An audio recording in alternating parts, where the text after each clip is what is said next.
आपने देखा होगा कि कई बार आपको माउथ के अंदर बहुत बर्निंग सेंसेशन होती है, रेडनेस आप फील करते हैं, कई बार आपको इचिंग होती है, छाला भी बन जाता है और माउथ के साथ साथ आप थ्रॉट के अंदर भी फंसा फंसा रहता है, हैवीनेस होता है, इचिंग भी रहती है कई बारी और कई बारी आपको बर्निंग सेंसेशन होती है और उसके साथ साथ आप फूड पाइप यानी चेस्ट के लेवल पे भी आपको इस तरह का कुछ होता है। तो ये आपको बर्निंग सेंसेशन के पीछे और इस तरह के पीछे फूड पाइप का जो कंजेशन है उसके पीछे आपको इसोफेजाइटिस हो सकता है। इसका मतलब होता है कि फूड पाइप के अंदर आपको स्वेलिंग आ जाती है या फिर थोड़ा बहुत कुछ अल्सरेशन हो सकता है, घाव, छाला वगैरह। ये सब कुछ क्यों होता है, इसके पीछे जो बेसिक कारण होता है वो होता है आपके पेट में डिस्टरबेंस, आपका एसिड ज़्यादा बनना, एसिड का फ्लो करना और एसिड का फ्लो करके आपके फूड पाइप में रुकना। ये मोस्टली उन लोगों में ज़्यादा होता है कि जो एक पॉस्चर में बने रहते हैं या जो लोग स्मोक करते हैं। स्मोकिंग के कारण, बहुत ज़्यादा तला भुना खाने के कारण, बहुत ज़्यादा पैक्ड फूड के कारण, बहुत ज़्यादा स्पाइसी ऑयली फूड लेने के कारण इस तरह की कंप्लेंट देखी जाती है। एक ये कारण है और दूसरा कारण है फिर आपका एच पाइलोरिक बैक्टीरिया। यदि एच पाइलोरिक बैक्टीरिया आपका पॉजिटिव है तो आपने देखा होगा कि आपको गैस ज़्यादा बनती है, ब्लोटिंग होती है, अफारा आता है, पेट दर्द होता है, कई बार कॉन्स्टिपेशन हो जाता है, कई बार लूज मोशन हो जाते हैं। तो एक अंडरलाइन कॉज है उसका एच पाइलोरिक पॉजिटिव होना। एच पाइलोरिक को आप ट्रीट करिए, उसको समझिए यदि इस तरह की दिक्कत है। दूसरे लेवल पे आप अपनी लाइफ स्टाइल को मॉडिफाई करिए, स्मोकिंग स्टॉप करिए, तम्बाकू लेना बंद करिए, ऑयली स्पाइसी जो फूड है वो बंद करिए, आप पैक्ड फूड बंद करिए, आप खाने को अच्छे से च्यू करके खाइए।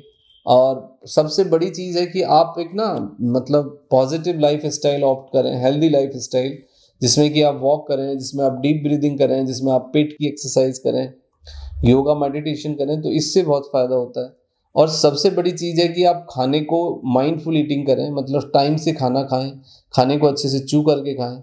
और यदि ये समस्या फिर भी बनी रहती है तो आपको फिर कुछ प्रोबायोटिक्स और फिर एंटासिड की हेल्प लेनी पड़ सकती है। मॉर्निंग में आप कुछ समय rabeprazole, domperidone, DSRI type capsule ले सकते हैं और आफ्टरनून में एक probiotic like Bifilac type of capsule एक ले सकते हैं कुछ टाइम के लिए। तो वो आपके डाइजेशन को इम्प्रूव करेगा और आपको जो एसिड का जो फ्लो कर रहा है, आपका एसिड गर्ड की तरफ पे मतलब आपके गले की तरफ, वो कम हो जाएगा। दूसरा, माइंडफुल ईटिंग के साथ साथ ये है कि खाना पूरा पेट भर के ना खाएं, ओवर ईटिंग ना करें। और यदि किसी फूड से आपको ट्रिगर होता है, फूड इंटॉलरेंस है या फूड एलर्जी है या फिर कोई ऐसा पर्टिकुलर फूड है जिससे कि डाइजेशन में आपको दिक्कत होती है, तो वो आप अवॉइड कर सकते हैं। वैसे आपको इसका पर्सनलाइज अप्रोच रखना होगा, लेकिन फिर भी कुछ ऐसे फूड हैं जो आपको ट्रिगर करते हैं, जैसे कि एग है, आपका मटन है, फिर आपका मिल्क है। तो ये 3 फूड हैं जो आपको ट्रिगर कर सकते हैं।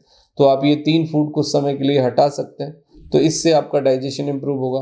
प्लस आप हरी सब्जियां लें, सूप खाएं, फाइबर इनटेक थोड़ा सा बढ़ाएं अपने खाने में।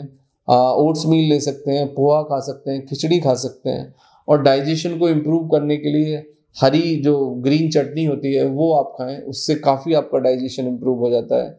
हरी चटनी के अंदर आपका लहसुन हो, प्याज हो, टमाटर हो, इन लिमिटेड मॉडरेट अमाउंट अदरक भी हो सकता है, प्लस कर्ड। तो ये चटनी आप खाइए, इससे आपका एंजाइम्स का सिक्रीशन इम्प्रूव होता है, डाइजेशन इम्प्रूव होता है। और आपका जो मतलब जब डाइजेशन इम्प्रूव होगा, कॉन्स्टिपेशन नहीं होगा, तो आपका एसिड कम ऊपर की तरफ फ्लो करेगा। लेकिन यदि आपको फैटी लिवर है, आप ओबीज हैं और बैठे रहते हैं, तो ये तीनों कंडीशन फिर आपके एसिड को फ्लो करने में काफ़ी रोल प्ले करती हैं। उसके बाद होता है कि एक एलियस वाल्व होता है, मतलब हमारा जो पेट है, जहाँ से पेट स्टार्ट होता है, फूड पाइप जहाँ शुरू होती है, तो एक स्ट्रक्चर है, मतलब वो बंद हो जाता है एक तरह से। जब हम खाना खाते हैं, तो जब पेट के अंदर खाना चला जाता है तो उसको बंद हो जाना चाहिए। लेकिन यदि आपके पेट पे बहुत ज़्यादा प्रेशर है, बहुत ज़्यादा आप ओबीज हो, आपका पेट का घेरा बहुत ज़्यादा है, लंबे समय तक आप बैठे रहते हो, तो फिर कई बार देखा जाता है कि वो फ्लो करता रहता है और बाल आपका ढीला हो जाता है। तो ये भी एक कारण हो सकता है। जैसे कि कुछ लोग बहुत ज़्यादा फिजिकल एक्सर्शन करते हैं, उन लोगों का हो सकता है। तो उसमें फिर टेस्ट के बाद एक सर्जरी होती है जिससे कि उसको प्रॉपरली टाइट किया जाता है, तो उसके बाद फिर ये प्रॉब्लम ठीक हो जाती है। लेकिन ये बहुत ज़्यादा लोगों में नहीं होता है। ज़्यादातर लोगों को लाइफ स्टाइल प्रॉब्लम्स होते हैं। फूड को ठीक करिए, लाइफस्टाइल को ठीक करिए, अच्छी नींद लीजिए, स्मोक को क्विट करिए, वॉक करिए, डीप ब्रीदिंग करिए और कुछ digestive fruits and vegetables add कर लीजिए, जैसे कि आपका पपैया है, अमरूद है, सेब है। ये बहुत अच्छे फाइबर हैं जो आपको मदद करेंगे।